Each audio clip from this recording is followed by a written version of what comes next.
What's up, everybody? Welcome to the Red Chill, your weekly one stop shop for everything movies, TV, pop culture, and anything in between.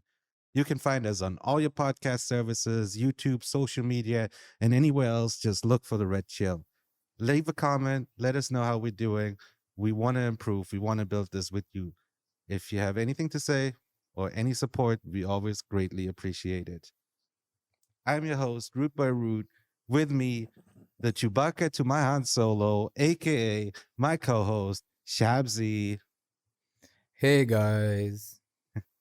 Welcome to Andor, recapped and reviewed, episode 7, where we will break down the episode scene by scene and give our deep, in-depth thoughts and our theories and predictions.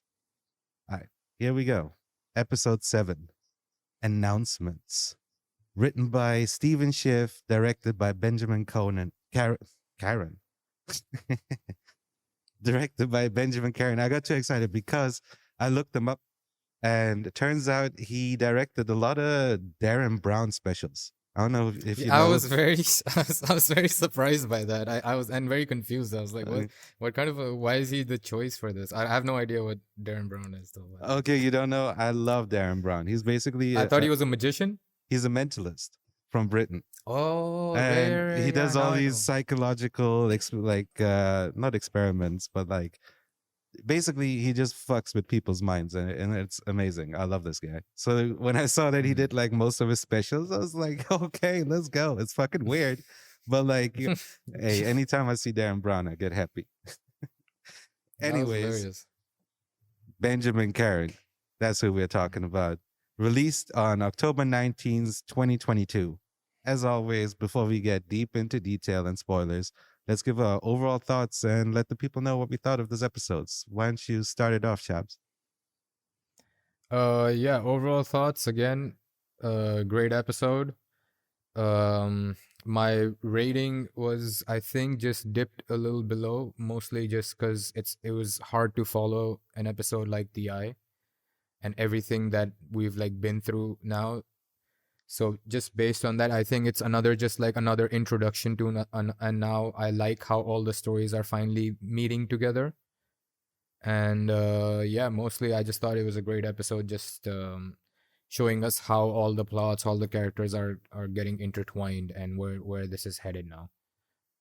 Yeah, I think at this point I'm pretty prepared for this type of episode since we kind of expected to be another 3-episode arc. I think the only thing that I felt was kind of different to what happened before was mainly the fact that I feel like in episode 1 and episode 4, even though we said in episode 1 we didn't really know where it was going, it was a little bit even clearer than this time, where there's a lot of things happening at the same time this time around.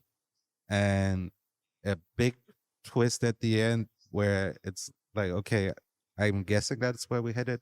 So I think just that alone was a little bit, yeah, like you said, it just reduced the rating a little bit in the sense that it was a lot of new things happening, new threads being opened up, a lot of, as they go by the name, announcements, a lot of people revealing their true intentions and everything like that. So yeah, but I agree. Overall, it was a great episode. Again, it was another great character piece, great writing, great locations all around, which I think is really what carried this episode. Little bit of a change in tone and the way it all the episodes have been directed. Even though the first 2 arcs were by 2 different people, they still felt like in the same tone. Now it's like we like shifted from where we were and now where we're headed, and just the way everything was just like, yeah, all the scenes, they just felt like a little different to what we've been accustomed to in the last 6 episodes.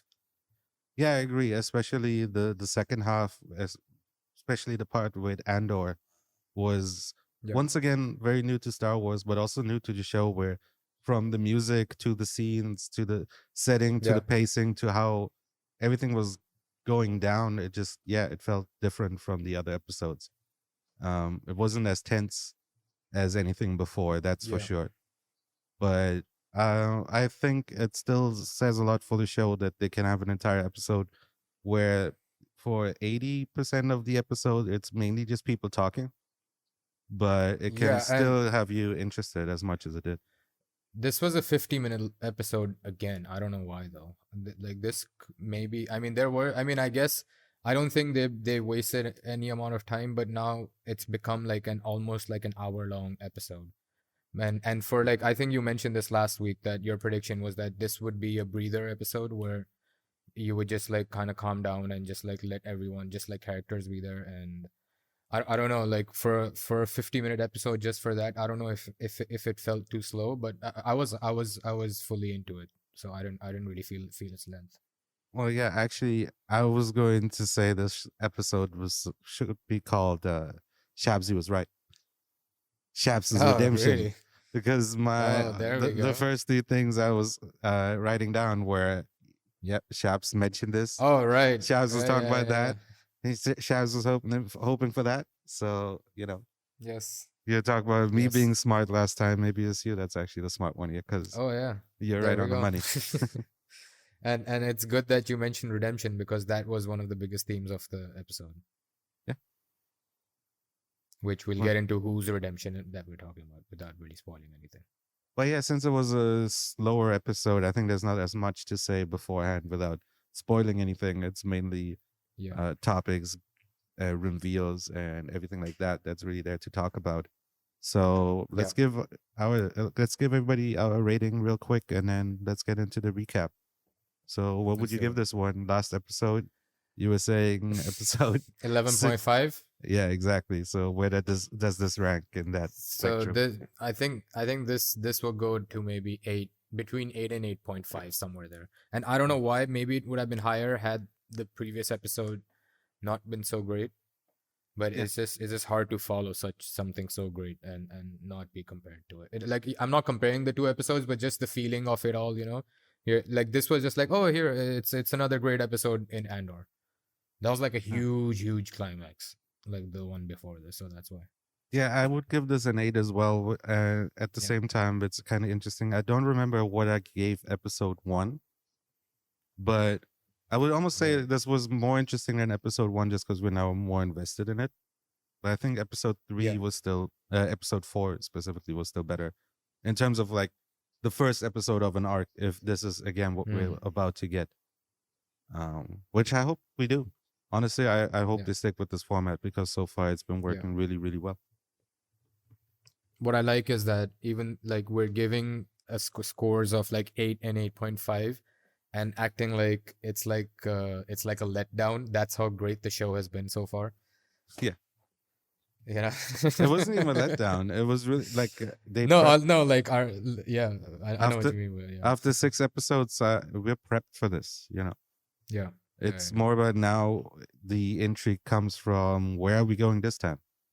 yeah. What is the new arc that we're about to go on? What's the new journey for Andor and everybody else? Yeah. But yeah, like I said, I would give it an 8 as well. So There we go. yeah, like you said, that's a little slower episode, but overall, we still think this is a show that you should be checking out if you still haven't after 7 Yes. episodes. Yes. These guys really have a vision and have really put a lot of effort into trying to make that an actual thing rather than just like, just making a show about Star Wars.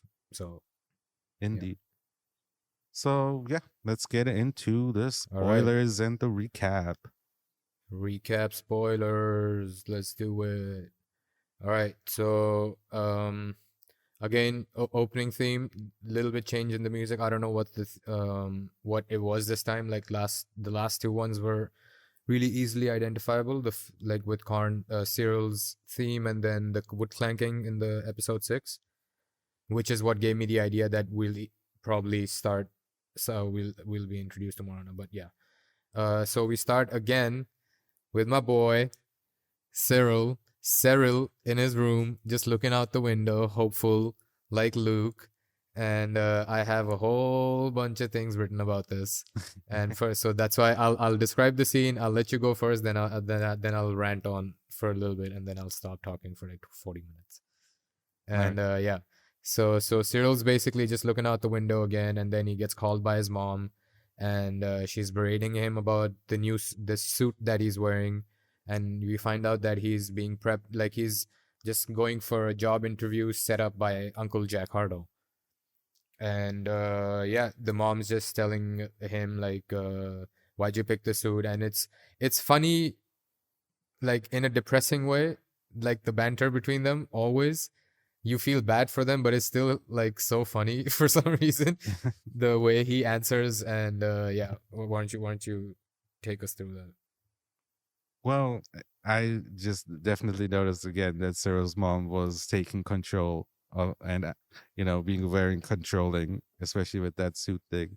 Interesting that they Yeah. were pointing out the suit. Also, one thing that stood out to me, the show, like the episode is called Announcements, and we start on an announcement on the news. And Oh, I was, that. yeah, and Sorry. I was watching, I was checked out Screen Crush, what they were saying, and they had an interesting observation where they were saying that the second Cyril hears that announcement, it looks kind of like something awoken in him, like something awakes inside of him as he looks straight Mm. into the camera. And they also mentioned that throughout the episode, The there Force Awakens. the evil awakens. Uh, Evil Awakens. but yeah, they also mentioned that throughout the show, there's a bunch of announcements happening from Mont Mothra announcing her intentions to her high school friend, and Marva announcing her joining the rebellion to Endor, and at the end, the I forgot her name. Kenda? No, what's the Imperial lady's name? Mira. Mira? Okay, makes Dedra. Dedra. That's it. Dedra makes her announcement of what she's been working on, and so Mm. on. Evil also Endor announces his plans, and yeah, a lot of announcements in this episode, A which lot of I thought announcements. was interesting for sure. What also stuck out to me was the news report was very retro looking again. It was very like 4:3 format, and inside of like what looked like a tube TV and everything. I thought it was pretty cool that they're keeping that vibe alive, the whole retro look of everything, so that it Yeah. doesn't look out of place that we are seeing a news report in the Star Wars universe. It still felt Right. in canon, in universe. But yeah, I'm very curious to see how you broke down Sarah's relationship with his mother and what you think of this whole situation. But first of all, before you mention that, you mentioned how you were just waiting for the Aldani news to be broken to Luthen in last episode on the news thing, Oh and yeah, you were so glad that they didn't do that. And yeah, then and when then this they happened, did it. I immediately laughed out loud thinking about what you said. I You're didn't like, even oh, catch thank that. God they didn't do that. You're so right. I didn't even catch that. Yeah. That's such a good call. And it happened almost like this, like verbatim the way you describe it. Hey, and you get up and you're like, what's that on the news? It's like Aldani thing, blah, blah. And it's like, because you don't hear the news while they're talking. Yeah. The thing must have been just playing in the background, and yeah, so all of a sudden you just hear that. I mean, sometimes you just hear things that you want to hear, something, It's just and too I understand that, convenient. but But you're right. for some reason this time I Yeah. didn't notice it. I don't know Yeah. why. Good catch. But yeah. So yeah, and yeah, man, poor guy. Like Cyril. See, the thing with Cyril is that he just wants he just wants to feel important. He just wants to have some kind of meaning to his life and some kind of significance. That's why he's always like chasing these kind of things, and he's stuck in adolescence because of his dominating mother always criticizing him, and that's like a thing where it's like a vicious cycle where disapproving parents, they criticize the child's self-esteem, and then once the child starts becoming self-conscious conscious and like looking for their approval, they start making him or her feel worse about not having confidence, and it just goes in and so they end up just begging for approval, which is what Cyril's mom keeps telling him that, hey, what's wrong with you? Like, your caller says that I don't believe in myself, and that's why you see him. And it's like, I noticed it's almost like kind of like the I mentioned this, I think maybe earlier, where I think it's like the opposite of Luke, where Luke is like staring out at the suns or moons or whatever they were, hoping for adventure, and he's outside. And Cyril is doing the same thing, but he's stuck in like his childhood bedroom. So that shows like exactly.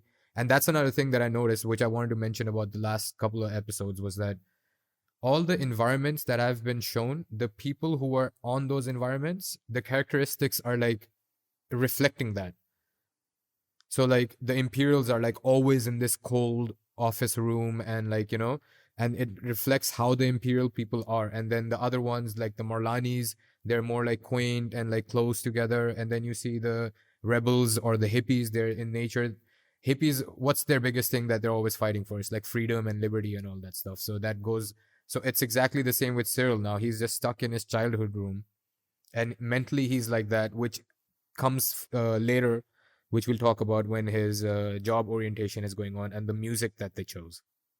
I don't know if you noticed that, No, I didn't. but yeah. Okay. So we'll talk about that once that scene But comes up. But yeah, he's just stuck in this thing, and yeah, go on. now that you mentioned the whole relationship between him and his mother, I realize there is a theme going on in here between parental figures and children, where it's Cyril and his mother, Andor and his mother, and now his surrogate father. But also last Yeah, episode we had the commandant, or like the J guy, the Indian yeah, Asian father with his child, and then we Mon think Mothma. Mont Mothra with her daughter, and then we expect that Luthen and Val are probably father Yes, and daughter as well. yeah, And it seems like this is a theme that they're trying to expand yeah. upon as well. Exactly. And how like different kind of nurturing can make you a different person regardless of like where you were, and obviously the aspect of like which environment you were brought up in also goes to show like what kind of an adult you end up becoming. Yeah. And yeah, and another one more thing I wanted to mention about like it's almost like you see where he's like just craving for some kind of like I want to do something, like how Luke, he wanted to hope for an adventure, and not just be like this insignificant character, and he actually ended up becoming one of the most important characters in the whole story, right? But Cyril wants all that, but the opposite keeps happening to him, where he just keeps getting stuck in like more and more insignificant roles of life. And he's just like, it's almost like he's getting shut in more and more and more.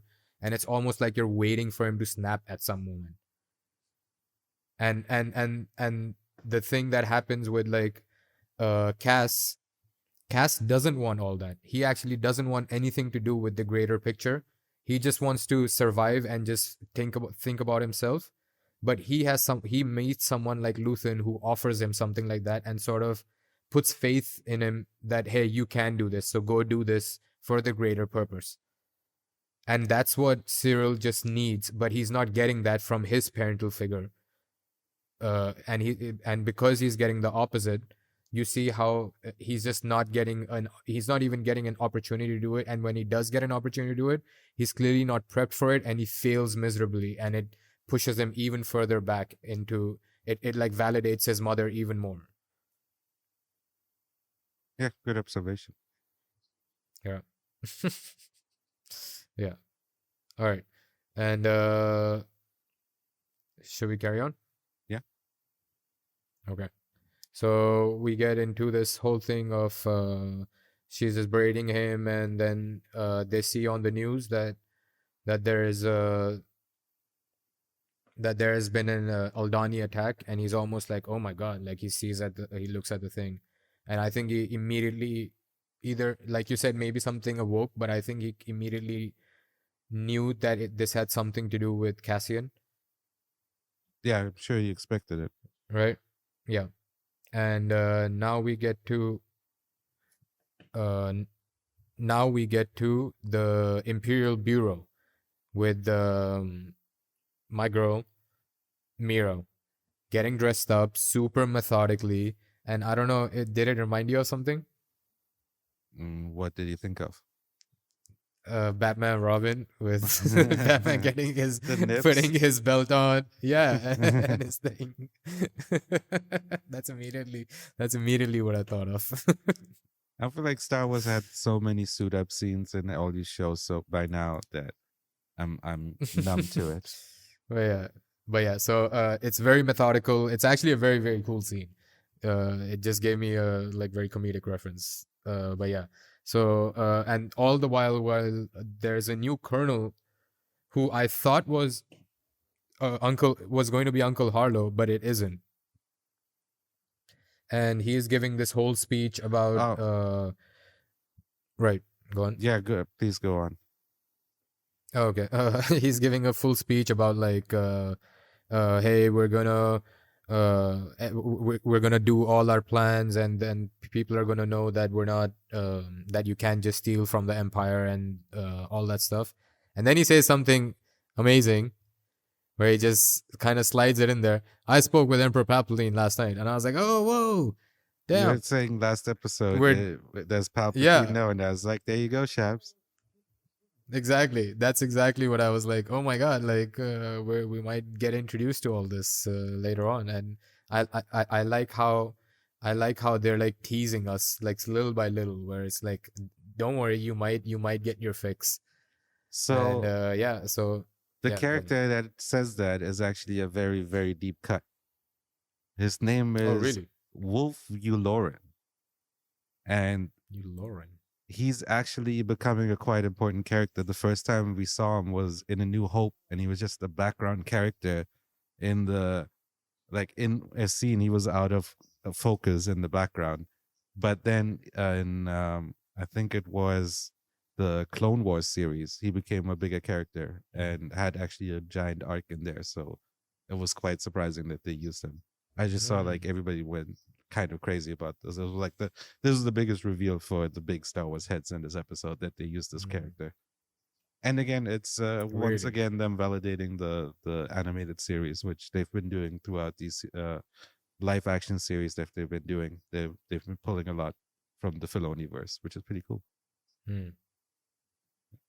It's funny you mentioned that he's like actually someone important, because when he shows up, like the moment, because you first hear him while Mira is getting ready, and so when they finally show who the person is, the way they did it, I was like, oh, is this supposed to be someone we know, or is this supposed to be like a famous actor?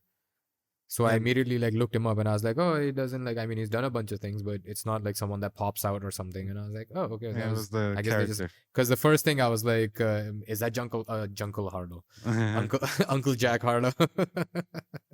Yeah, but so that's and pretty cool then. and I think the Emperor basically enacts the Patriots Act, kind of like what the U.S. has, where like the government takes Mm, over the army and navy. That's basically what they did over there, which again grounds the mm, show a little bit in something that we know that they've been doing throughout the episodes as well. mm. Yeah, I notice every time they mention Navy now, I just think of you, and I'm just like, not in like a romantic way, but it's because you mentioned how because you made a mention to it earlier. So Yeah, yeah, it's interesting that they and have a navy. yeah, exactly. That's why I think of you. I don't think of you like thinking about boats and stuff. I'm totally not asking you to go on a cruise with me, dude. Okay, noted. That's not what's happening here. Yeah. And but the scene ends with Mira in her office just being like, this is exactly what the rebels want. They want us to think it's a robbery, and we're playing right into their hands. And her assistant's like, what would you call it? And she's like, an announcement, but in a British accent. Have a shot. She said the name. She said the name. She said it. She said it. She did it. Dun, dun, dun. And it's like, oh shit. Okay. Yeah. And one funny thing I forgot to just mention was when that news happens at Cyril's home, and he's like, what's going on? His mom goes, oh, rabbles. And in Rebels. subtitles, in subtitles, it actually spells out rabbles. So I Really? thought that was so hilarious. Yeah, I thought that was so funny. Rabble, And I rabble. was like, rabble, rabble, rabble. I thought that was so funny. I wrote that down and I was like, oh, What I a gotta mention choice. that. Yeah, because in this when it said that in the subtitles, I was like, oh, that's hilarious. But yeah, so now we get to Luthen here over like listening to comms or whatever, and then Mon Mothma comes in, and she's totally surprised about the Aldani thing. So we all thought that she was in on it and she was the one moving the funds, and now we get to know that she had no idea that all of this was happening. Well, I guess she was supplying the funds before and couldn't anymore, and this was, I get, I guess Luthen's move to be Yeah, taken over, saying that we don't need you anymore, while at the same time she's figuring it out on her own as well, I guess. right. Yeah, I thought that And interesting. I noticed that too. I thought that was an interesting yeah, development right there. Also, I like that yeah. she came in and kept her back to the driver so that he couldn't read her lips, and so she Mm. could speak freely. And Luthen was speaking in code to her. This is very well done. Did you notice another thing? The ship The again, fact that no, the they've committed. the fact that Yeah, the the fact fact. that her driver stayed outside this time and he didn't enter like he did in the first time she was introduced. And you think maybe that had something to do with what you said, like is she being nice to people just to keep her thing low profile? Because she made a mention to Perrin that, oh, his name is Cloris, in case you were wondering, and And this and that. So she got close to him and showed him that she was a nice person. So now the driver is like more lenient. Is like, oh, no, no, no, it's fine, and he just stays outside instead of going inside. I think she mentioned twice already that she thinks the driver is spying on her. And they made a point to have the driver stand there and watch her until they walked away. And they have the driver give a Yeah. little nod and like turn away from them. Yeah. But yeah, so also this finally answers one of the age old questions of Star Wars, is that how the heck rebels are able to afford all these things that they have, like in order to fight the Empire, like if they're rebels and they're poor. So something like this kind of answers it, where it's like, oh, okay, they stole a bunch of money from the Empire and now they have enough money, obviously not to do the whole thing, but at least they've figured out ways and means of how to actually get finances and to be able to fund all these things. Also, Luthen mentions the suffocation, which I felt like was a callback to how the Empire has been talking about stuff, getting the rebels, where they're talking about slowly attacking from different places so that they can't notice how we slowly suffocate them, which I thought was, again, interesting Right. choice, how to show that Luther knows exactly what's going on. Yeah. And he tells Mira, not Mira, sorry, Mothra. Nice. He says, then surrender and be done with it. So he's just like giving her an ultimatum, like, yo, you can either like hang with me or, and that's exactly what he said to Vel as well, by the way, when he dropped all these these kind of new information to them, where it's just like he's like, take Clem or just be done with it, or call it off. So yeah, that was a thing that I noticed. And yeah, they're just talking about and Mothma's you can see like really really upset, and she leaves, and then Clea says, I hope you're right that she's worth it. And I was like, oh, well, what does that mean? And he's like, let's hope so. Did you notice that? No. Okay. I thought that was kind of weird, where maybe Clea doesn't want her to be a part of this, and Luthen insisted. Yeah, I guess I hope she's worth it. I think they're making it clear that they're not working together as much as it seemed from that first conversation, where they have both. That's again goes back to the theme of announcements, where everyone's living a little bit of a lie, and they're slowly being revealed. Where Luthen is slowly revealing his true intentions. How Mm. Mothra is slowly giving away her intentions to her high school friend, and Right. Andor is slowly revealing his intentions also to Mm. everyone around him. Right. Yeah, that's true. And And he Deirdre also also finally, the what? and Deirdre also finally lets Oh, everybody know right. what she was doing the whole time. Right. Oh, yeah, that's actually true, man. They all reveal their motives and or what they're doing at the time. Yeah, And what they're talking about, one thing I didn't mention was that Mothra is talking about like we were supposed to build a network, and Luthen's like the network is built. And one thing that I noticed was that he says the network either grows or dies. And that's exactly what Mira said at the end of the episode about systems to her major. I So think I was there's like, oh, definitely okay, trying to that's draw kind of some cool. parallels between how the rebels work and how the Imperials work, where Hmm. we get to it later, but the general telling Deirdre to watch her back, letting you know that you can't trust Right. anybody. Same way Val gets told to kill Andor, meaning even the Hmm. rebels can't trust each other. Like, who is a rebel? Hmm. What does it mean to be a rebel? And I think they're trying to highlight these parallels where Yeah. you're basically fighting evil with evil at this point. Right. And Luthen also mentions like you have to surrender your conscience, and it made me think like if you surrender your conscience, then what's really the difference between you and the Imperials? Exactly. Because Vel made a mention of this to J-Hold when she was taking them hostage, where she's like, if we get everything, we let everybody go. Because he was like, you're just going to kill us anyway. And she's like, oh, because that's what you would do, right? We wouldn't do that if we get what we want. We're not like you. So she drew that line in the sand of like when it comes to those kind of morals.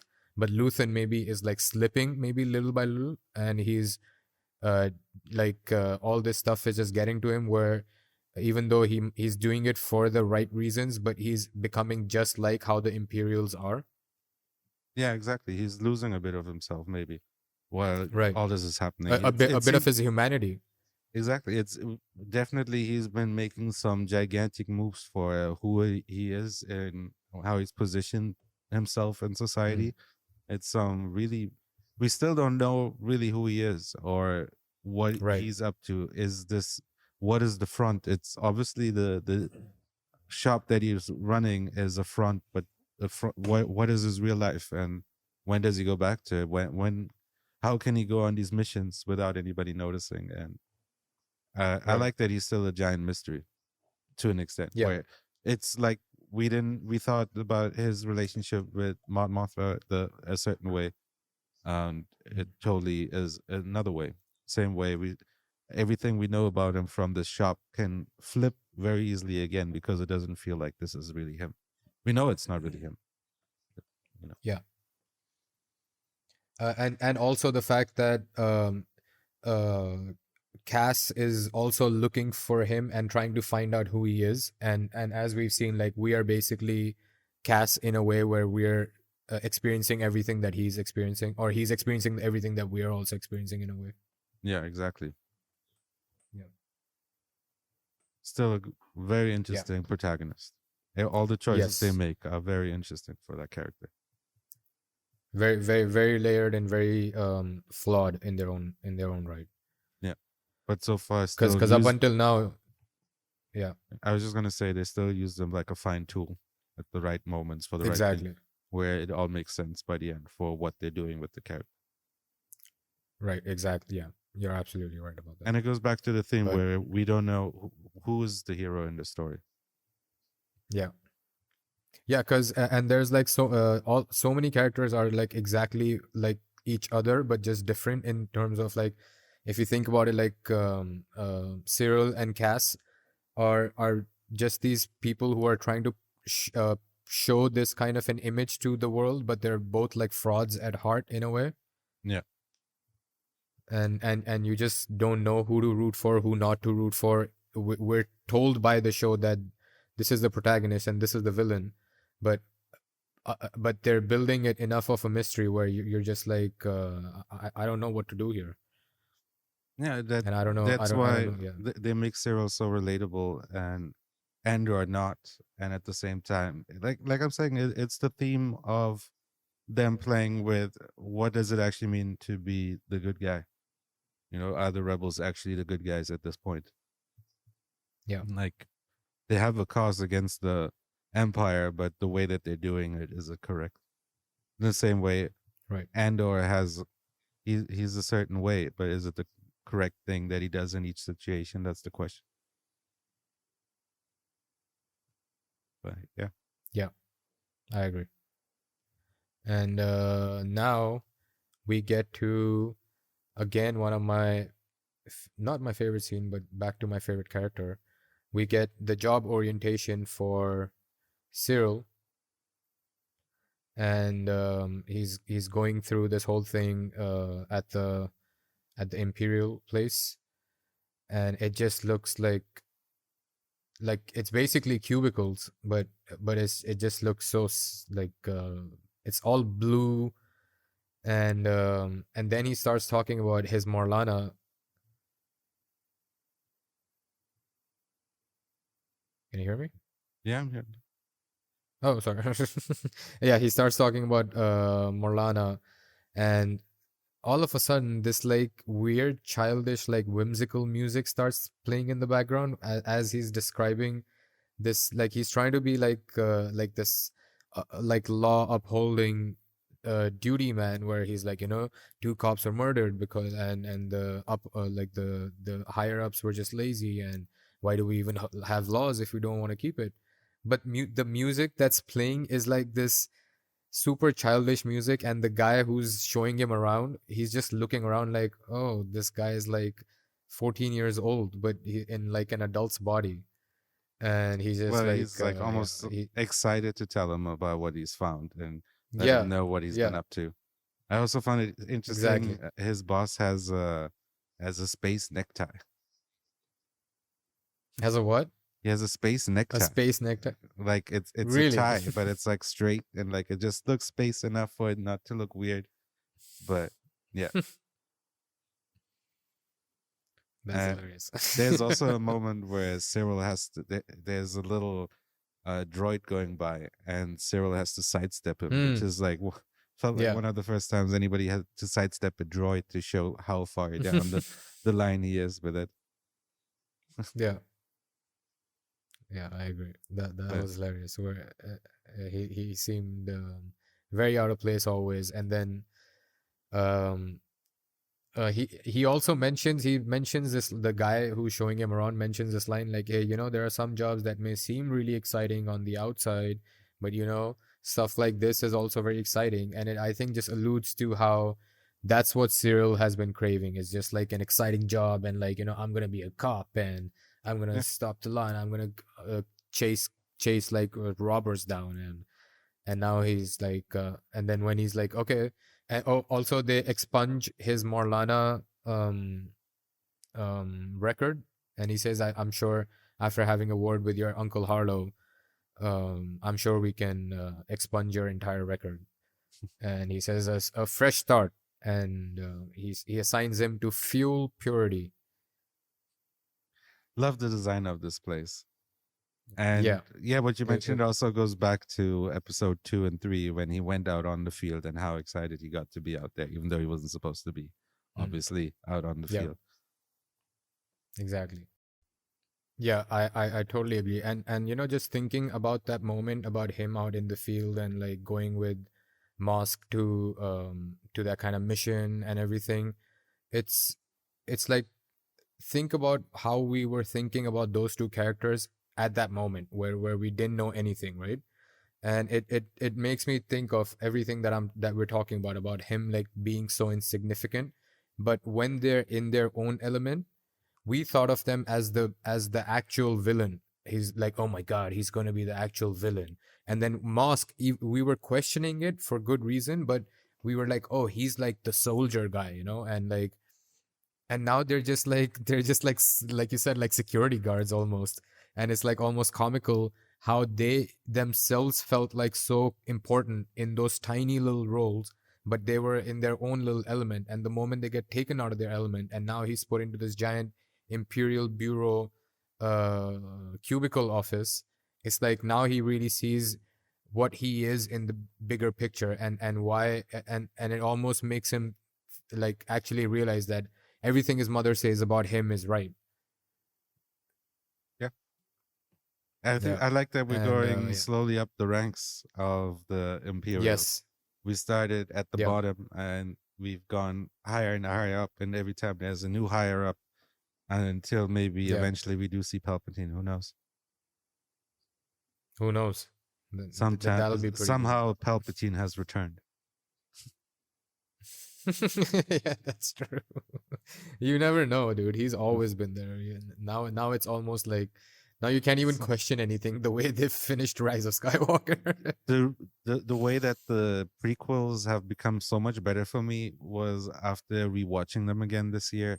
I realized that it is the Palpatine origin story, where if you follow him Yeah. throughout those three movies, it's a actual great origin story with Yeah. a great payoff at the end, and it makes the new sequels actually work again because it goes full circle where it started with him and it ends with him, even though it's still very stupid Mm-hmm. what they did in Of course. episode 9.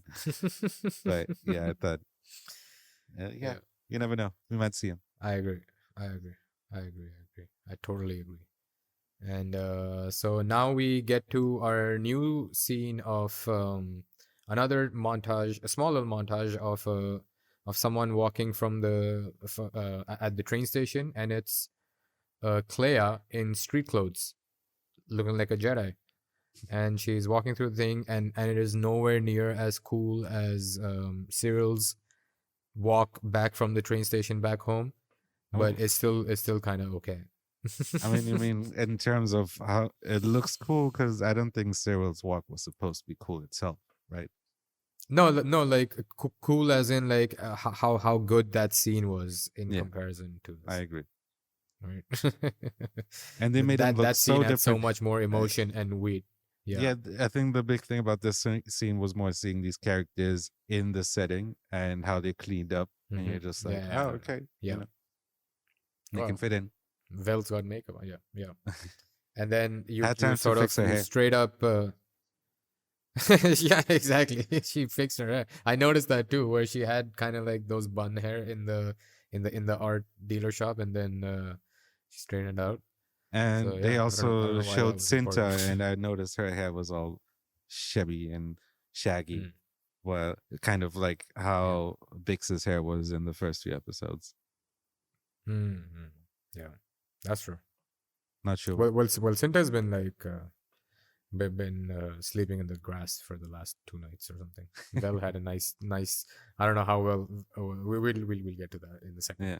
But yeah, so when she's walking, it's cut to um, um, Mira walking in her thing, and it's like, oh, these are two women in charge, and they're on their way to doing something important. And I've actually really grown to really like Mira. Not Mira, Dedra. That they keep mentioning both her names, so I think it's like Dedra Mira or something like that. That would be weird though if that's her name, like No, I her think full name. Dedra is the Imperial Ellen DeGeneres looking one. Yeah, no, but Mira is also her name. Oh, Yeah, that's why I'm confused, like as to what comes first. Is it Mira Dedra or Dedra Mira? They both sound dumb. But yeah, so she walks in and she gets our boy. I thought his name was going to be Raj, the way he was looking, and she asks him for some confidential files, and she asks him to keep it discreet, and we're like, oh my god, what's Mira up to? She's doing some things that she shouldn't be doing, and which is a nice little setup for how it pays off at the end. And then we have a small little scene with Cinta um getting on her speedster, and then we see that big ship. What's that ship? Star Destroyer. And a very Star dope Destroyer. That's what speeder it's called. that she's using. Again, You're right. new design, Mm, looking all rustic. Very mm, cool. yeah. And I think before I made the Yes. mistake. I thought we were talking about another scene before. I didn't realize I totally forgot the part of Dedra just walking over. It was so quick. But yeah, I thought you were Yeah, it talking was about a the small little scene. Val scene actually, because there's the other character and I actually forgot her name. That's why I thought Mira was her name. No, that's Clea. Yeah, You're talking about the Luthen's yeah, art exactly, dealer person. Yeah, exactly. right, That's right, why right. when you brought So, up so, so, Mira, I so thought you were this. talking about her. Anyways, that's Oh, all. I right. just wanted to clear that up because there was a confusion there No, a second ago. Let's stick with no, Dedra but for the blonde woman. Okay. right. Okay. Clea, Dedra, and Vel and Cinta. Okay, these Yeah. are our female Yeah. characters so far, and obviously the other ones. But the scenes were like that, where they started off with Clea off the train station. Then it gets to Dedra, who goes in to get the confidential files, and then it gets to Cinta, and then it goes back to Clea at the train station, and she meets Oh, up with okay. Vel. Okay. Yeah, that's why it's even I was confused. Like when I was writing notes, I was like, wait, which one comes first? Why Mhm. is it spliced this way? Why isn't just two different scenes? But yeah, that's why it was a little confusing. I understand it. But she finally meets up with Vel, and Vel's really dolled up. She's looking really pretty. I mean, not that she wasn't pretty before. I'm not being sexist, but she's got a lot of makeup on. And damn it, that sounds sexist. She was really pretty before. Now she doesn't even look that good, okay? Because makeup doesn't suit her. But yeah, and Clea and Vel are speaking about the mission, and they're sort of going over, oh, a revolution has its consequences about how everyone died, and Clea mentions that Luthen had his doubts about Skeen as well. So I was like, oh, okay, cool. It's not just us. Everybody had their doubts, A lot of and Vel people is a bit looking over their shoulder again. yes, yes. And Vel is sort of disappointed that Luthen hasn't come, and Clea's just pissed at her that she's like, hey, don't be like calling us and meeting and this and that. And she asks about Cinta, and Vel and Clea's mad about that as well, kind of in a way where Cinta's doing what she's supposed to. Don't get your heart in this. It's kind of like Yeah. that implication. Again, I think they're just reinforcing the fact that she has feelings for Cinta and that there's something more going on with Yes. her and Luthen. Where, again, as we said, we think that they're related probably because her reaction is saying she is disappointed. She just says I thought Yes. he'd be here, implying that she's disappointed. Yeah. Yeah, and Yes. then is Because big the big reveal of that conversation, of course, at the very end, yes, where yeah, she tells him where yeah, tells go on. Val, Sorry. yeah, and she tells Val that there's a loose end, which is Cassian, Mm. and she's Mm. implying, and Val gets it, saying, "You want me to kill him?" And they talk about the cost Mm. of being a rebel, and sacrifices Yes. have to be made. Again, bringing in the whole idea of who's really the good guy in the story. Mm. And it also goes to the idea of she also says we can't have a guy walking around thinking or looking up Luthen. So they're trying to keep Luthen's even in their story, even in their world, they're trying to keep who Luthen really is a mystery. Yeah. It's on a need to know basis. And what's the first thing he does? Goes and tries to find out about Luthen. Yeah, exactly. That's exactly. So they're all correct. So Yeah, it's like it's wrong, but they're right as well. So it's hard to root for whatever they're doing, but that they're right. So you're like, well, is this like it's a necessary evil, and it kind of makes you question your own morals about how when things get really down in the dirt, like what kind of choices and decisions you would make if you were in that position. yeah, and again, it shows that everybody is very tactically knowledgeable and smart. Like you said, Mm. everybody is usually correct with all their hunches. And I Right. like the idea of them flipping it, where it becomes a hunt for Cass with the team that he's built a Mm. repertoire. Well, team, the one person that he's like still with. You know, Right. And Cass was the only one who was sort of shown to be a little more like sympathetic and stuff. yeah. Okay.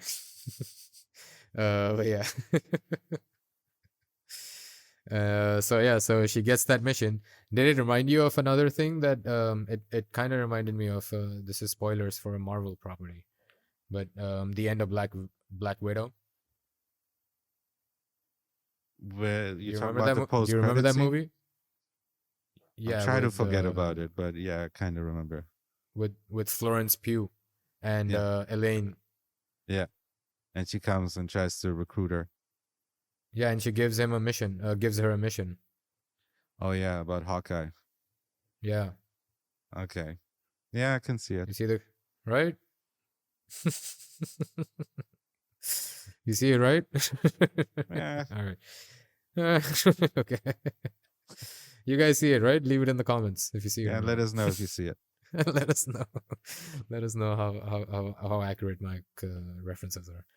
And now we get to finally we are back to Morlani, and I was right. Exactly. I told you. The theme of the episode. Shabs' Yes. redemption. Yes. And Cass's redemption after his two scenes with Marva and Bix, which we'll get to when we get to the big scene. But first, I said I wrote this in my notes where I said he's back in the hood and got his hood back up like he did in the beginning of the first episode when we first introduced him. It's like literally and figuratively, right? Yeah. Okay. And we're back to he gets back into Marva's house and they're sort of like, hey, what's going on? Blah blah blah. And he's really happy to see BYOB is really happy to see him. He kind of And purrs. mm-hmm. It's like a droid purr as And he pats yeah. his head. Yeah. And and then Cass finds out about uh, uh, that what happened with Tim and Bix, and she's like, everybody knows, everybody hates you in the town because they think like it's all because of you that we're under like imperial imperial occupation and all that stuff. And she's like, and he's like, wait, what happened? Blah blah blah. And then funny thing that I noticed was that BYOB goes Tim, right? Because he stutters. But what was funny about it was that when I saw it in the subtitles, so we joked so much about the fact that it's Tim with just two M's. No, it But had two now in the T's. subtitles, it was like, yeah, it had like four T's and two M's. They finally And I was fixed it. like, yeah, exactly. I was like, that's how the name is supposed to be spelled, guys. They So shortened it to it's Tim. it's a second later, but I really love the fact that he says we can finally leave this mess behind, and Yeah. B2 emo thinks he's talking about him. And the next thing Yeah. we hear is Andor being like, "No, but we can leave Just Andor. It's just the three of us." And I was three like, of us. "Yeah, Yeah, there you go. That's what's up." I agree. That was a very cute moment. He's a very cute droid, Yeah, he's great. right? Yeah. And so yeah, and then he Cass, now he's back to being Cass. He's no longer Clem, who we'll get to know later. Actually, we still don't. Oh yeah, but we will get to that. But so Cass mentions to Marva about how he scored big time, and he says, "I got lucky," which is a running theme as we've talked about, which is Yeah, like choice versus luck true. and choice versus fate.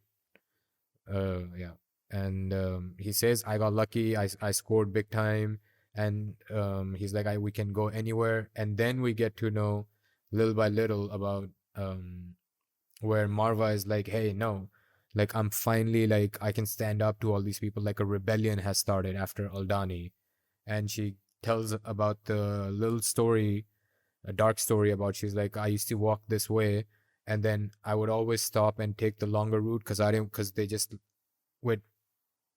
Does that happen first? Am I getting those scenes confused? I think that's in the morning.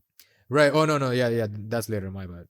So at this moment, Cass is just like, "Hey, let's go, let's get out of here," and she's like, "Hey, this is too much to take," and he's like, "Oh yeah, I'm sorry, And just she go back to says, sleep." you know, I get tired." And he's like, "Okay, Yeah. you're right. We'll do it first thing in the You're right. morning." Yeah, you're right. That's what happens. And he's like, "Hey, just go chill out for a little bit, and we'll come back." And then we cut to the dinner party that we heard so much about at Mon Mothma's house. which is a super fancy dinner party. It's got aliens, it's got humans, it's got I don't think it's got droids. It's got fancy aliens though, and I love the we alien get design to in this show. yeah, they were really cool, and they were You're right. like super elegant and like billionaire aliens, you know. And we get to meet our new character, Tay Zonde. Tazon Day. You remember that guy? Yeah, this sounds like Sh- for Love and Shout out to Basketball. Chocolate Rain. Shout out to Chocolate Rain. You remember Chocolate Rain? I don't think so. What? Dude, how do you not remember Chocolate Rain? Okay. All right, anyways then. Then the joke falls flat. But yeah, so we meet Tay, who's Mon Mothma's childhood friend. Wait, are And you he's talking a about the bank. YouTube guy? Yeah, Oh my Chocolate god. Rain. Oh His my name is god. Tay Day. Oh my god, bro! What is this? That dude. Come on. 2008? Come on. 2004. Oh my god! What's his real name? The character? Tay Day. That's his actual name. Oh, okay. Like Tay. Yeah. That's the only Tay I've ever heard of. That's why every time I heard Tay, I just kept hearing Tay Day. Yeah. But so we get to know that they're childhood friends and that he's a banker, and he's like on the opposite side of the Imperials, and he's like, I don't think like you, Mothra. And she's like, oh no, I'm actually not Mothra. I'm actually a I'm not that monster that you think I am. And we also see, I like this, where we see tiny little scenes of Perrin in the background just flirting with other women, and we always see them, well, not flirting, just being like next I to guess, them, but he keeps right. his eye on Mothra the whole time. I liked how this whole scene was shot. Also, it's very Yeah. much. There's always something obscuring them, and they're always. It always looks a little bit like we're listening in on the conversation, and then when we finally get like to we're the point, eavesdropping. yeah, exactly, and we finally get to the point where she tells them straight up that like she's not what she seems she is. The camera stops and just starts zooming in as we get closer and closer into that moment, and generally. Right. They kept, while it's literally just two characters walking and talking, they kept it very interesting in the way it was presented. I thought it stuck out to me quite a bit. Yeah, the camera like keeps moving around with them, and every time they're moving, you keep seeing Perrin in the background with some women. And then there's one scene that like how you mentioned, like Perrin's always got his eye on her. There's actually one scene where you just see Mothra and Tay like way in the background, like way far at the other end of the wall, and there's like a screen that right in front of us, and we see her through that, and she's sort of just like looking to the side, like, you know, like she sees someone watching her. Yeah. And yeah, that almost exactly looks like we're actually looking at her, and she's like breaking the fourth wall, and she like knows that we're watching her, which it's actually kind of like a scary thing if you think about it. Yeah, it's giving me kind of goosebumps if she like if she like sees us watching her and she's like, hey, I know you're watching me.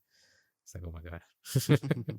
And yeah, you're right, the camera just keeps moving around with them, and then when they finally they sit down on a couch and the camera just zooms in on their faces, and then the big Perrin reveal of this is basically Mothra telling Perrin that she has been helping with money to the rebellion, but she can't use her family's money anymore, so she wants him to be the front for a new project that is helping the children or something like that, which is innocent enough that the Imperials and everybody is going to think it's nothing, but they're going to use that to basically launder money and support the rebels. While at the same time, she doesn't really tell him full on that she's part of it, but she implies it, and she just says that it's better you don't know, but you might not like the stands on my politics. The same thing that he said to her, letting her know that we're on the same page. And that all goes on until Perrin comes back, and she gives a little smile, and he grabs her away, and they walk away, and it seems like he didn't notice. Right. And also it's because like she made it a point to like, that's why we kept seeing Perrin in the background, where it's like she made it a point to always stay, like not like sort of hide from him, but where it doesn't look too suspicious that she's going off talking. She's just like walking around talking with her friend, and then finally Perrin comes in and gets her. Yeah.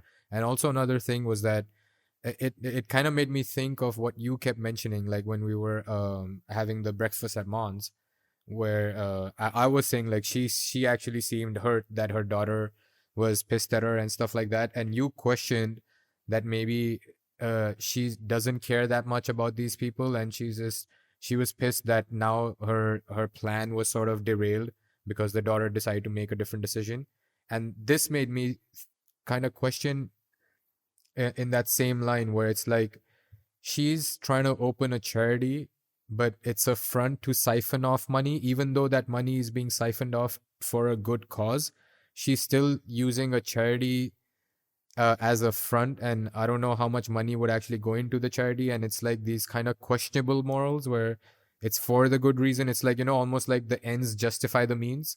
Yeah. But it's obviously she's not hurting any people, but she could be using that money to actually help the charity that she's trying to open, rather than go into this almost like you. Some people could look at it as rebellions, but from the Empire's point of view, it's like terrorists. So I you guess, kind of keep questioning.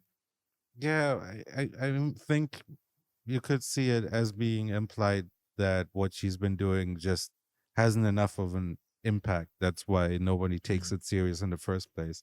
And that's why she Right. feels like this rebellion is something that finally will actually do something, maybe Mm. implying that she's always tried to help and she realized that it was just not enough, Mm.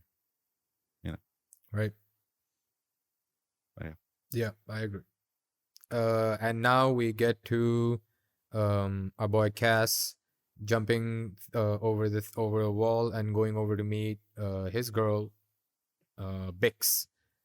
And they finally, she's like, hey, I really liked how she's like, she calls him out on everything we've been talking about. Where Yeah. she's like, hey, you lie, you scam people, and then you disappear. And we're like, dude, that's why, like, why is he a good guy? Like, I don't understand. I had that Everybody, exact everyone who same cares thought. for I was like, that it sounded like she's been listening to the podcast. Exactly. She's like the she puts it so plainly, where it's like she, like, it's not like a whole, like, obviously they're having a nice emotional scene, but that line was just so straight up. And yeah, and I he's like, just hey, what? realized Yep. something. Yeah. Well, he also, the first thing he does is ask what happened to your face, the same way that she asked him in episode 2. Yes.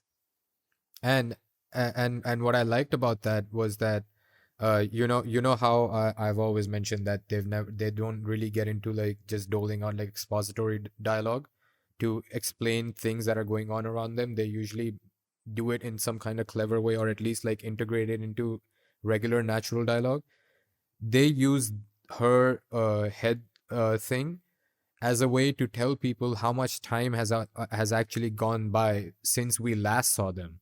And Correct. because it's so fresh, you're like, yo, it's only been like, all this stuff has happened between like maybe like 3-4 days at the max, Yeah, I got that where too. it's like, oh, I was like, wow, that's pretty cool. Like, they don't have to mention like 5 days later. And it's like they let the audience figure it out. And once we figure it out, we're like, oh shit, like so much shit went down.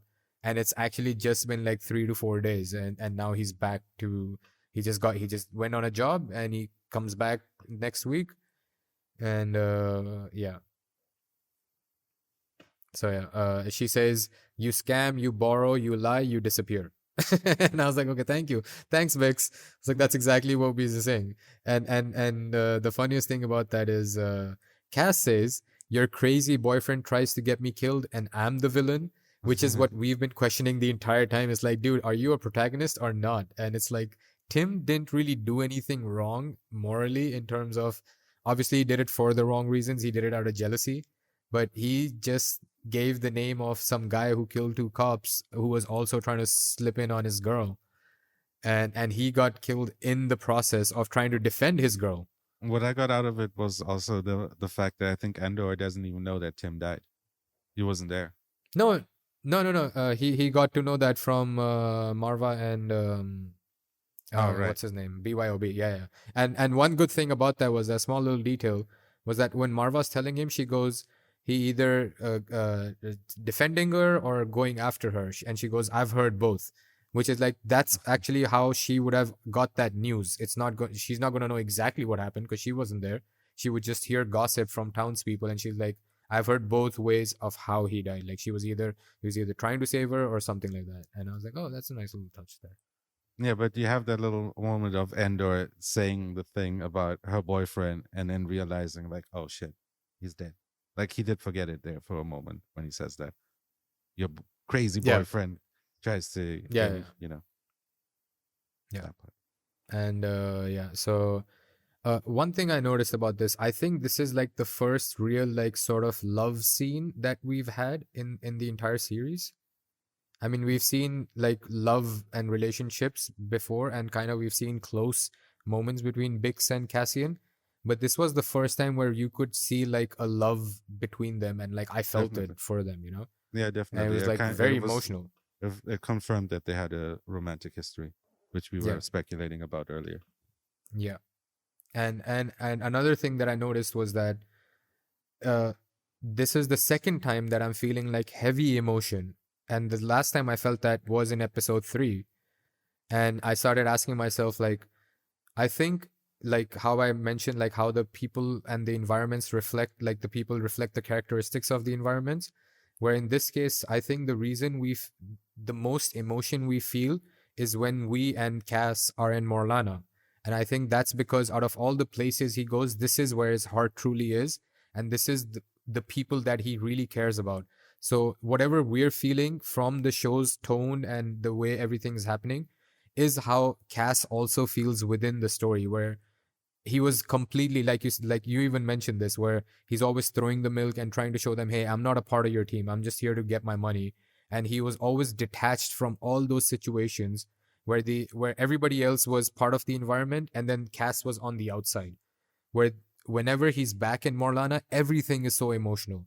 And you're like, okay, this is where his emotions truly are. And we finally get a redeeming moment where he actually drops 12,000 credits and he's like, this should be enough to for everyone that I owe and more. Yeah. And I was like, thank you, Cassian. 7 episodes later, you're finally done something that shows that okay, you were on a job and that's why you couldn't care about anyone, but you've come back and you've repaid your debts, and we see that you truly care for people. I think this is what started at the very end of the last episode, where we're starting to see him get a little bit warmer, and we saw that he actually cares about people, and you see his love for Yeah. Marva, and he sees how much he cares about Biggs, and Yes. that he's not a complete scoundrel. There is a redeeming Yeah. part to him. So I think Yes. Yeah. he's on the redemption path. Yeah. He's turning from not the dark side, but the gray side. Can we coin that term? The gray side, coined by the RLC podcast. Not the RLC. You know, he's just like an ogre. He's like an onion. He's got layers. Hmm. Okay. So we're just getting That's to true. the inner layers now slowly. Right. Right. And while he's walking out, Bix is like, "Hey, watch out! There's stormtroopers there." And he's like, "Yeah, whatever." And then while he's walking out, he hears them marching, and he goes and hides. And we get to a very, very emotional or dark um, flashback of Clem sort of telling Cass, and it was kind of confusing at first because it was Cass, like not as a 16-year-old, but like current Cass in the scene of the flashback, and he's like, "Hey, Cass, don't. This is not our fight. Like, Because let the stormtroopers they just go." because they used a 16-year-old boy or something as the back of his head. Yeah. So Yes. yeah. Yeah. Yeah. But very tragic how he goes, where people are fighting against the not stormtroopers at that time. It goes back to clone troopers, which is really cool. Where he hears Oh, those are stormtroopers clone marching, troopers. but in his flashback it's clone troopers, and yeah, Oh, I didn't know that. people are trying to like start a revolt against the the Yeah, clone they're throwing troopers, shit at them. and Clem goes in to stop everybody, but they Yeah. start. I don't think they're throwing yet. It's when Clem's comes in and says, "Don't do it." That's when they throw the stuff at the troopers, Right. and they immediately turn around and start pointing their guns. And I have to say, after Mm. we kept saying this is something we understood from what Luthen told cast and what we got from the credits and the Mm. subtitles and everything. We understood that Clem is probably his father figure, and he's probably the Yes. person that Luthen said was hung in the streets. We were very Yeah. worried about them doing that with a African American character, and especially after our last episode, we were saying we are not sure if they're ready. I especially was saying I don't know if they are able to handle a subject like that, and I think in the Mm. end, how they did it was as respectful as possible. It's still Yeah. quite the choice, but at least it seems it's implied that he was first shot, which is doesn't make it that much better. But again, the way it was done, it was done as impact, but at the same time, I still think very risky move to do. It kind of goes. Yes. It's a throwback to how in Obi-Wan Jedi's were being hung the same way in the middle of Mm. the town, and yeah, it's almost the exact same thing, but it's not a Jedi.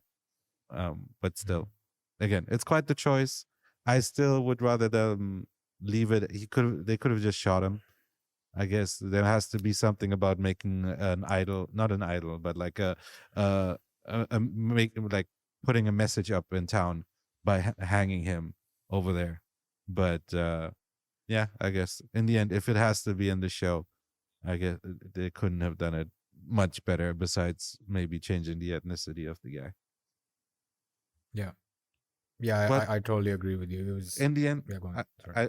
last thing I want to say about this is maybe another show you could say that they're trying to invoke a certain emotion by choosing this race and doing this to this character. But at the same time, I don't just because it's a Disney Plus Star Wars show, I don't know if they fully have earned that yet. Where they're trying very hard from the beginning, and I think if anything on Disney in Star Wars would have laid the groundwork to be allowed to do something like this, it would be this that's Right. gotten the closest. But I don't think their social commentary has been that strong that they needed something like this. We're not doing Watchmen the series right now. You know what I Yes. mean? Yeah. Yeah. This I is not agree. what the Yeah. show is about. But yeah, I agree. anyways, still we're big. we're not that adult in Star Wars, and we have to. I mean, it's one bold Yeah, choice to make it like super dark and gritty, with like our protagonist being so layered with murdering people and this and that. But and it's a whole yeah, other thing to bring in all this other stuff.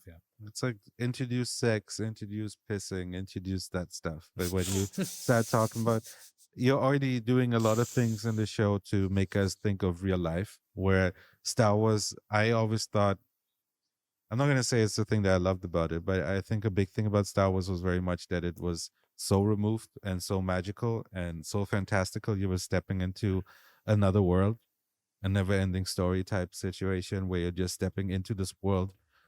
But yeah, the show is very much trying to do the opposite of it, where they're trying to bring in things that we know in our world and make them a thing in Star Wars. So, yeah, again, it's just I don't think they have earned this yet, but hopefully, as the show goes on, maybe not by this season, but by the end of the whole season, like the entire show, the whole story, maybe they get to a point where there is some social commentary going on that is strong enough to Hmm.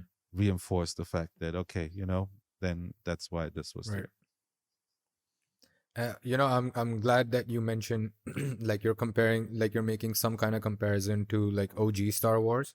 And I just wanted to quickly use that as a small little segue into ask, like, make, like, even because I made a comparison to that as well in my notes, where by the end of this episode, when you understand how everything is going and what's happening and where all we've been, it almost felt like we've talked about how this is like an adult show with Star Wars in it, and they've blended that perfectly. And it's kind of like even Star Wars people and like kids could get Star Wars aspects from that, but it's kind of like the opposite of or like the inverse of the original Star Wars, where it's like even that's for like everyone can get something from it, but it's more geared towards kids in terms of just like making them excited about fantasy and not making them think about the real world, but still having some kind of relatability to the real world where it's all this magical stuff, but kids can also dream about maybe becoming Jedi's or going on an adventure or stuff like that, where this is almost like it reminded me of like the South Park special, where it's like South Park grew up and it's like Star Wars grew up. You know what I mean? It became an adult, where it's the same Star Wars, but it just became an adult. And now we were going through like we went through like the angsty teenage years, and now we're like in like this dark gritty where you're no longer like magical, but it's still like really interesting. I have to say, you have to make sure that from now on, you've already done it almost every episode, but every episode you have to reference something from South Park and relate this each episode back to South Park. And by the end, we can To do a keep super making cut. references. Exactly. Just by the end, we can do a super cut of Sharp's things. Andor is just South Park. South Park did it Yeah. first. South Park did it first. There we go. Oh yeah. The South Park has done so much that it's hard not to. And South Park people, like I mean Trey Parker and them, are like super inspired by Star Wars, where they have so much Star Wars in it. So it's kind of cool to see me. So kind of cool to see the opposite of where like I'm drawing parallels We can of Star Wars to South Park. show like the scene from Andor and cut to the scene from South Park as you're talking about it. We'll figure something out. Just Yeah, it's like it's- Red Letter it's- Media has like Mike always talking about Star Trek. Star Trek.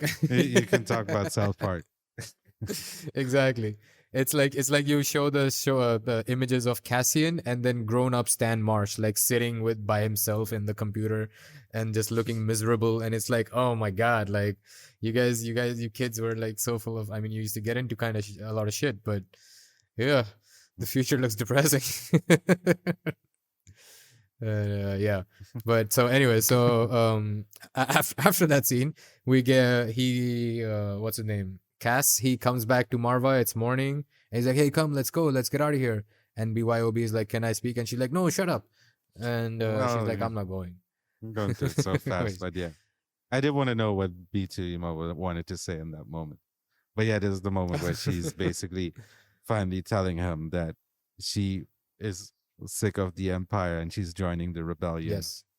And she Mhm. also, this is where she mentions her walking down the path and taking a detour. And then here's where you see the extra part. At first, we only saw Clem stepping in front of the clone troopers and they raise the guns and it cuts away.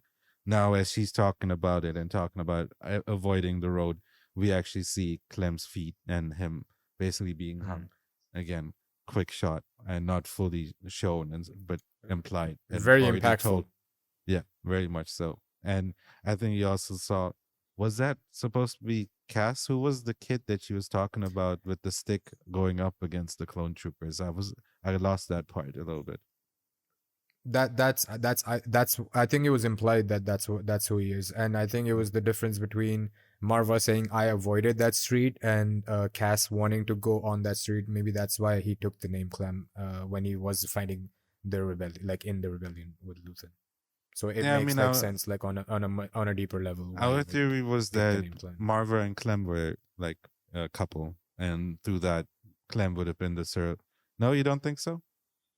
No, I don't think, because my problem with that was that when they showed them early on when they kidnap Cass when he was a kid, Yeah. Marva's like, I mean, obviously, I mean, I don't want to judge anyone. That people can do it. This is Star Wars, but Marva was significantly older than Clem, and the way they were talking to each other, it was almost like Marva's the leader and Clem's like the right hand man. But It like almost seemed like that. 10 years later, and they're still together like that, and Clem is talking to Andor like a father figure, the way that he tells him to wait. Yeah, so Okay. so I think that's where I think you were right in terms of like them not being like actual parents, but Marva just being the mother figure and Clem just being the father figure. All right. Where I doesn't don't really think even Marva and yeah, because their relationship when with the way they're talking to each other, it clearly was implied, at least to me, where Marva's the leader of the thing and Clem's sort of like her right hand man. Well, if you want to be ageist about it, go for it. How I'm dare just, you? How I'm, dare you? I'm gonna stay neutral about it, and I'll say that like they could have hooked up. You know, I don't think. Oh no, they could have. I have no issues with it. I just don't think. Obviously, the physical appearance was one thing where that's not a giveaway, but the bigger giveaway was the way they interacted with each Yeah, other. I get it. Anyways, let's move on, and then it ends at the very end of basically Marva telling Andor that she's not going, but he Yeah, needs to go because she's not going. He can't stay, which was a good way to say it. that was a nice line. And finally, Andor tells her, "Okay, you know what? I'll go, but I will be back." He says it straight up, and then And she's like, "Of she, course you will." and as she stands there, she doesn't turn around, and as they're facing back to back, she tells him, "Forget about your sister." And we find out Oh. everybody died on Canary, which we were wondering before. Did that happen before, and is that how the parents died, Mm. or was this after the crash with the chemicals? Did the chemicals have something to do with it? But it seems like these children all were wiped out, and it could mean also at the beginning when he asked about the Canary girl, all he knows it's a Canary girl. He doesn't know if it's his sister, so his sister could be dead, and we also don't even know if No, he says, "I'm looking for my sister." he said, but they don't know if it's his sister. He says it's his sister, but then they're like, there's a Canary girl that was here 6 months ago. But anyways, then Mm. we also don't know if this is not a mission that Marva sent him on to keep him quiet or something, and this is her telling her that it's not real. Like, but anyways, it's Mm. I thought there's a big thing about we kept on wondering, is the sister coming back? And I think this is the show just Mm. letting us know that it's been 7 episodes, but that's still a And threat. and I questioned that in one of the episodes where I'm like, dude, it's been like for 4 or 5 episodes. We haven't heard Cass even mention his sister once, where he's like he's like in some kind of urgency to find her, because that's how the show opens, where he's like looking for his sister, and that's like the deepest emotional connection to any kind of plot that he would have. And it's like, but then it's after 4 episodes, and he hasn't even mentioned anything like, I can't do this. I gotta go find my sister. He doesn't even mention, and you were right, Mhm. where he doesn't want to mention it because he's in the company of people he doesn't trust and all these things. And now that Marva brings it back, where I was just like, okay, I'm glad you mentioned it, and because she also knows that, okay, he's most likely just going to go look for her again. Yeah. But then in the next scene, we right now find out what he actually does, isn't it? Very soon after No, no, this. it's but that's not the next scene. That's Yeah, but that's in the that's the next scene last with scene. Andor, anyways. Yeah. Right. Oh yeah.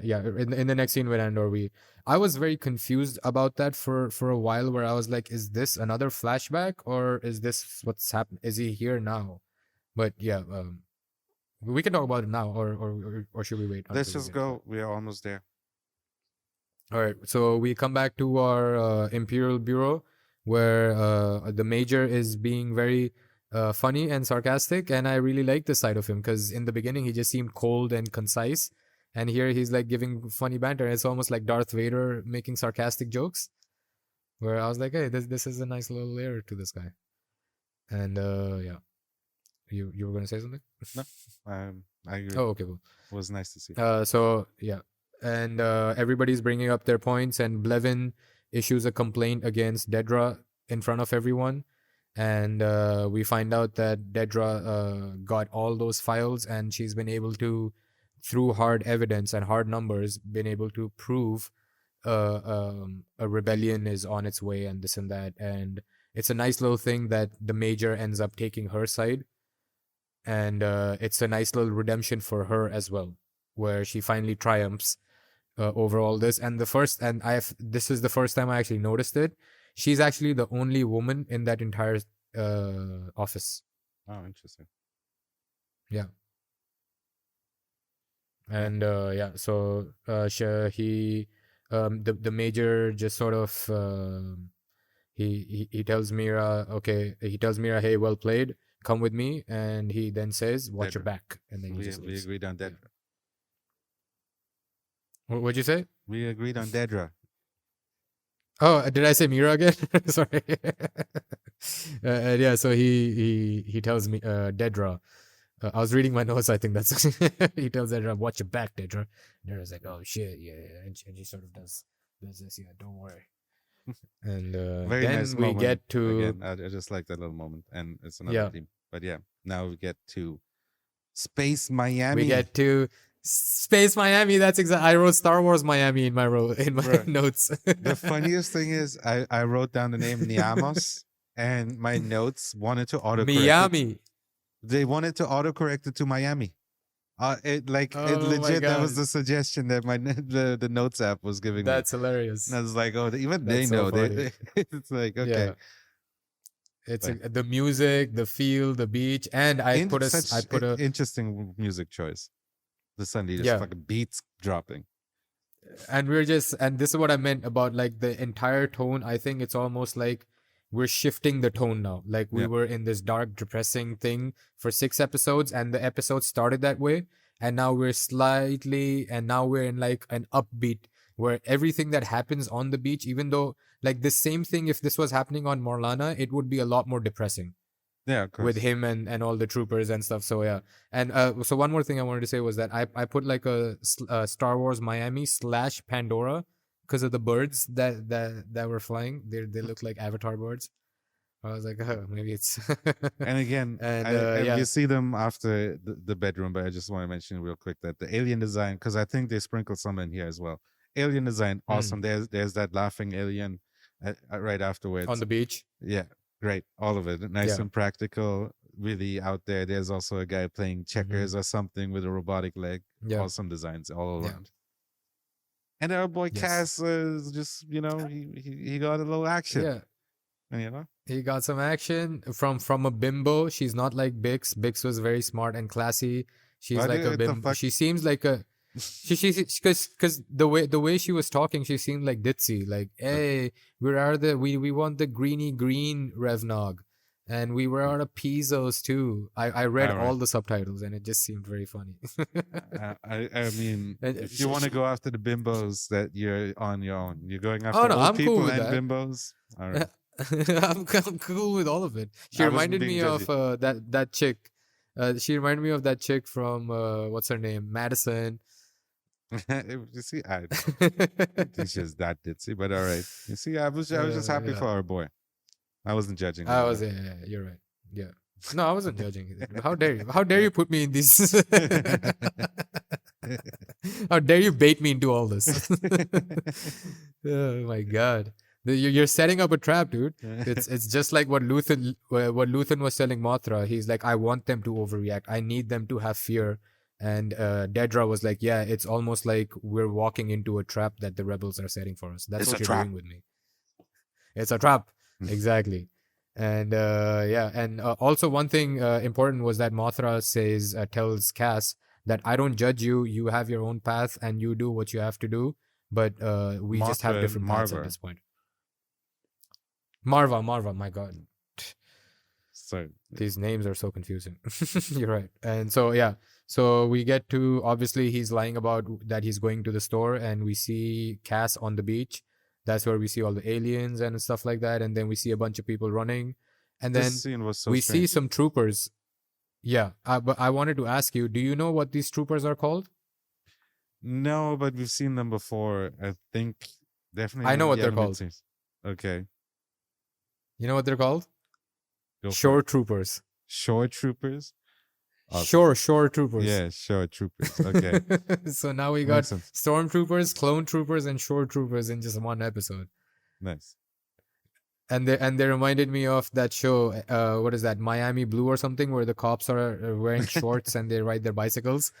So But I yeah, thought this a is that strange version of scene, the like, stormtroopers. he sees people running and he was walking normally, and then suddenly he starts running.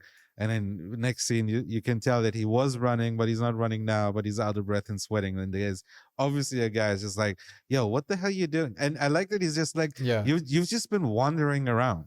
Like he's been watching him. And you're It's like, looking around too much. yeah, like what are you doing and shit? But he handles it terribly where he Yeah. just is so suspicious, where I don't even feel like he was being profiled wrongly or something. Like everything he was doing which was just which shouting which like was he's clearly the point of the scene. I know, but I'm just saying, like, what Yeah. happened to him being so smart? He knows everybody's hand, Right. and he knows like how the Imperials go. He knows how to lie his way into Luthen's favors, all this stuff, and then suddenly he's a bumbling idiot. The second somebody's like, "Hey, what are you looking at?" And he has no answers. He's just like, I don't know. There's a He's store. I was gonna go shopping, and then like there is a mistake. I'm a tourist. Yeah, it's just all he could come up with is I'm a tourist. My favorite thing though is I did have a gasp when the K2SO I was droid gonna the come moment up. he came up, I was just like, I was oh, like, they're hinting at it. He's going to come. They've been already last episode they started it. Now they give us one of those droids, which is not him, and I don't think it's going to be turned into him. it's a KX unit. That's what it said. Easter egg right there is he's voiced by the voice actor who does Darth Maul in the animated series. Oh, Yeah. damn, that's kind of cool. Yeah, he kind of confirmed it by tweeting out a line that he said. That's really cool. Actually, but yeah, you the know moment what? I saw him, You know what? sorry, go ahead. It might be the shore trooper. One of the two was voiced by Mm. Darth Maul. But Okay. Still kind of cool. yeah, it's so cool. But yeah, the moment I saw him stepping out of that beach, I was just like, oh my god, Root is gonna be so excited because he was hoping for this. And the way he comes, the way you see him, it's almost like an action hero, like coming Yeah. out of like, you see like Arnold Schwarzenegger just like walking out with this like huge body, and he's like, he's like this cool badass, and it's like, oh my god, isn't that sarcastic robot from Rogue One? Right? They're playing with our Then expectations because right. they made it Yeah. seem like it's going to be him, and then like, nope, Yeah. I'm okay And with it. yeah, it was kind of scary the how intimidating he was. Yeah. But yeah, and then from there we get to the weird lady who gives everybody just sentences for way too long. Judge. Judge and executioner almost. Like holy shit. The Yeah. way that she's like giving people and for like giving people time for the most randomest things, little things. I was like, Yeah. I don't want to live in Star Wars anymore. Exactly. That doesn't sound Obviously, fun. I think it's a little too much social commentary in this in like at this moment. And again, it was all so strange because it happened so fast. It went from Mm. why is this guy going after Andor? Why does Cass not have anything correct to say to this guy? Mm. And why is this droid Right. just strangling him? Why is he all of a sudden in front of Because his he says judge? hang. Yeah, but I mean, just as a viewer, it was just everything is happening so quickly, and it seems a little out of character for him. And then on top of Mm. that, we are in a new place in Miami with this crazy music playing, and it all looks so different. And suddenly we are in this, like even the judge place looks so interesting with her just being on this high Yeah. pillar, and everybody's just standing around waiting for their sentence, and Yeah. yeah, it's all so strange. And then yeah, what is it? She was going to give him 6 months, but because of what Yeah. happened in No. So what she says is that she's looking at his thing that he did, and she reads her book, and she asks her person. She's like, wasn't this supposed to? Didn't this used to be 6 months? Yeah. And so she's actually not the one who decided that it's actually going to be 6 years. She's just upholding whatever the law is, No, and I now think- suddenly the law has gone from 6 months to 6 years. I think that's what it was. No, how I got it was that I thought they were implying this because of what just happened with the rebels and the attack in Aldani, Mm.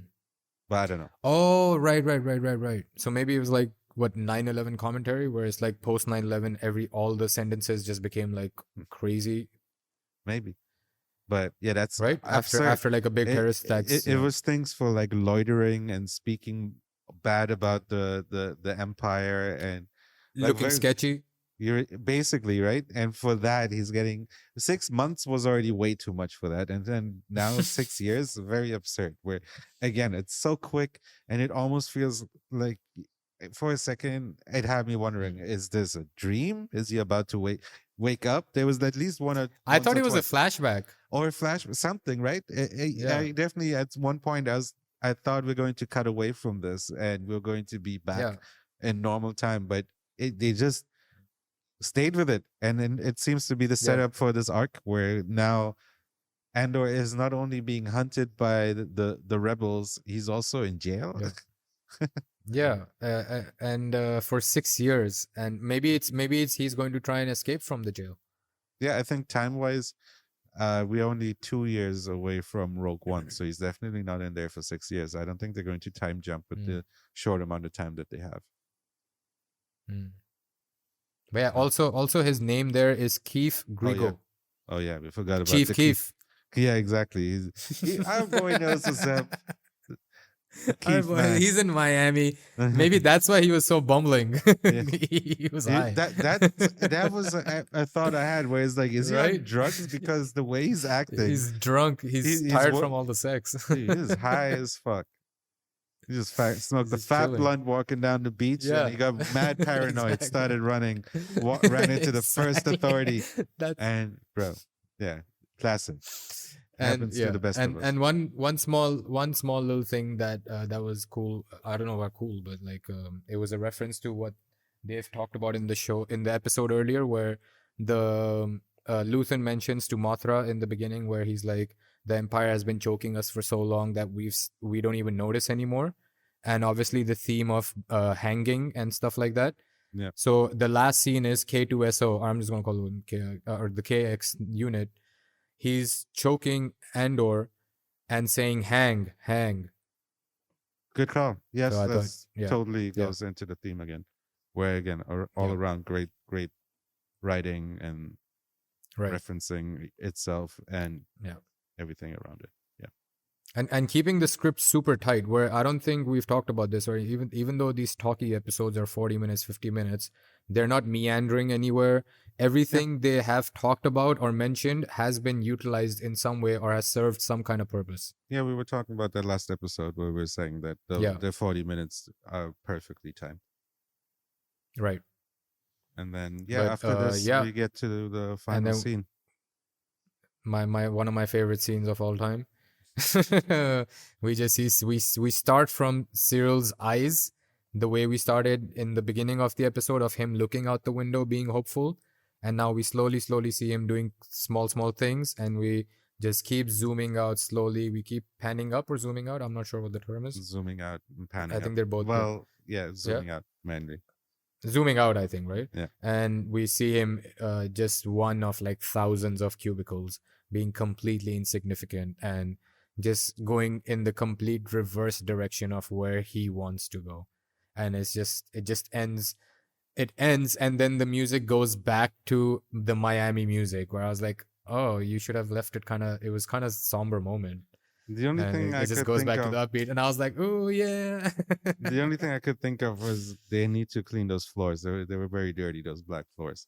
And I think with the music, really? maybe they're implying that Cyril is on the way over there.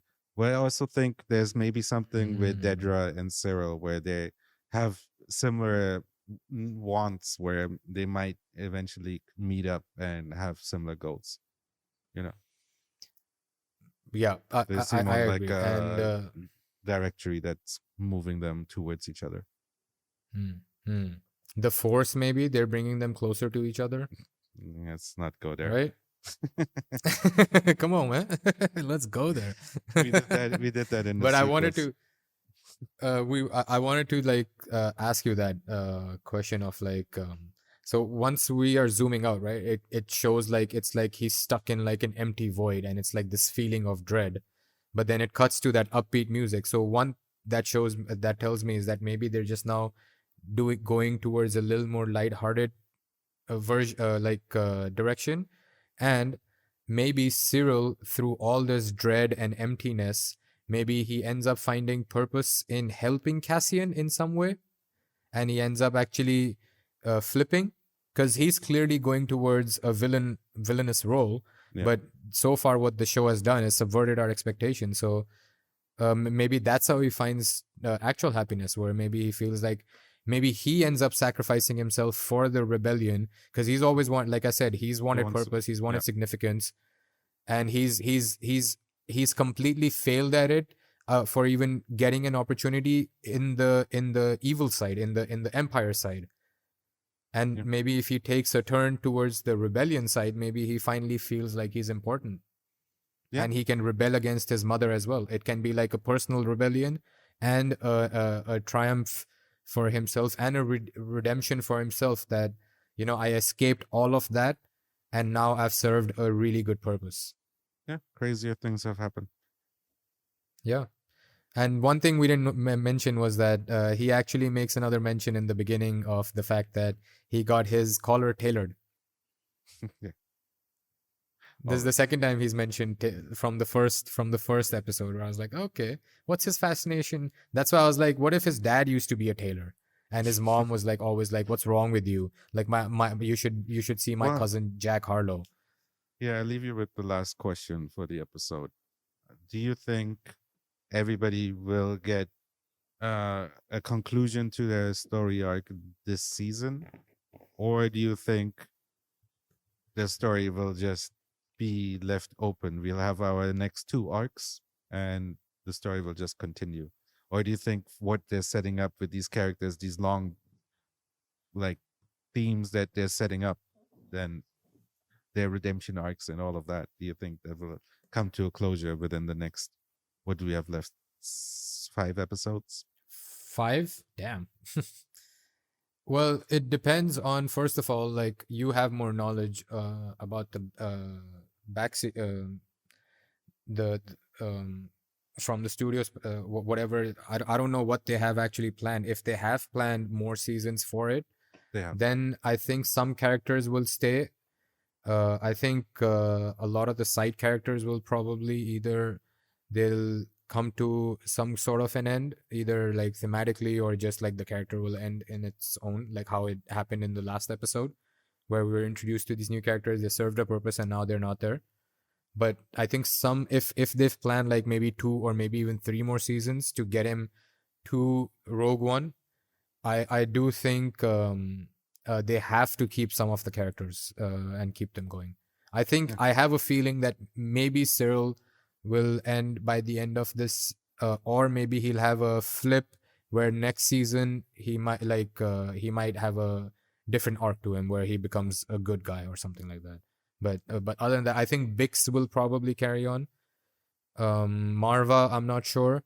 I mean, more of BYOB, the main. hopefully. I'm talking more about main characters. These side characters will pop in and out throughout, but I mean, like the fact that Cyril is going to be. I personally think Cyril is the way that his story has been unfolding over 7 episodes is very slow. They definitely have the long con going on with him, where I think his story arc Mm, will continue as Cassis will go on for over the seasons, and I think people like yeah. Dedra and Luthen and Mothra will be around. Mothra definitely because we know Well, where she's Mothra, we going, know. but I think even Luthen, the way that he's set up, unless the all these characters, unless the show wants to do one of those big things where a main character ties off, Mm. I don't think any of these people will get the resolution this season. But let's see. We again, Uh, it could go both ways. You know. I have a feeling Luthen will probably end this season, and Vel and Clea will continue his work. Yeah. But yeah. Just that hunch is based only on the fact that it's played by a famous actor, and he may not, or maybe he does. Stellan Skarsgård might sign on for more things, but yeah. So, any last thoughts for this episode? No, man. I'm actually. They've set up a bunch of things for next episode. I don't have that like how at the end of episode 5, at the end of episode 6, like, oh my god, I can't wait for the next episode, and I don't know where this is gonna go, and like I'm just now I'm just like, oh cool, like I'll just wait for the next episode and see where they take us now. Yeah, I agree. But other than that, I think they tied a nice little bow to everything they had set up in like everything they've done in the first 6 episodes. I think this was a nice little way of connecting everything and tying everything together into a small new little plot. Yeah, it was a lot of new threats starting, a little like, Mm, the little snowballs starting to be pushed down the hill so that they can get bigger as they mm, continue to roll. Yeah, I agree. and I'm still very curious to see where we go next episode, just because of how strangely this one ended. They're obviously setting Mm. up something big, and you know what? Space Prison could be cool. It was set up with Skeen, Yeah. and you know, I'm totally down to see what we're gonna get. Yeah. But yeah, we'll find I out. wanted to I wanted to ask you one small other question. That one tiny little thing popped in my head was that obviously Diego Luna has done a great job, but we kind of questioned his acting a little bit in some of the scenes, some of the episodes, and we mentioned it might be the language barrier. And for some reason, this thought popped into my head, and I started thinking of it. Is that what do you think if like Cassian Andor was like played by Oscar Isaac? I Do you mean, think it would change that much, or do you think it would be very the different. way the character is written? Well, it would be very different in the sense that I think his accent and Hmm. the way, well, I don't know how much English he speaks now, but the fact that it's his second language definitely plays into how the he connects with people and his dialogue is being Right. delivered and how he's being seen. Hmm. So yeah, Okay. but at the same time, I feel like this was specifically written for that character with him playing it in mind, Hmm. and you know they're doing it well. All right. But yeah, we'll find All out right. next week, episode 8.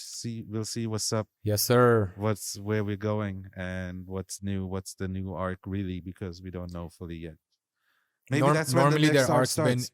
Maybe this is like introduction, setup, and payoff. So this was the so. introduction, and we'll see Yeah, the setup I next think episode. the end of this episode was probably the introduction to what we're actually about to do, together with the little hints here and there. Mhm. But yeah, Shabs, why Yeah. don't you sign us out, and then we'll catch everybody next episode. Yes. Thanks for tuning in, everyone. Thanks for listening. We really appreciate everything that you're doing in terms of supporting our cast over here. Please subscribe, like, notifications, ratings, 5-star ratings. It really helps YouTube, Apple Podcast, iTunes, Spotify, Kazam, Kazaa, LimeWire, Winamp. Subscribe on every single thing that you can find us on, and go check out our link tree for all our socials. Interact with us, email us, leave us any comments, any kind of feedback. We're always looking to improve and become better at it and do more stuff. We're finally on schedule with Andor. I can't believe it. After 7-8 weeks, we're finally on schedule, so we'll have more time now to maybe review some movies or some other shows here and there.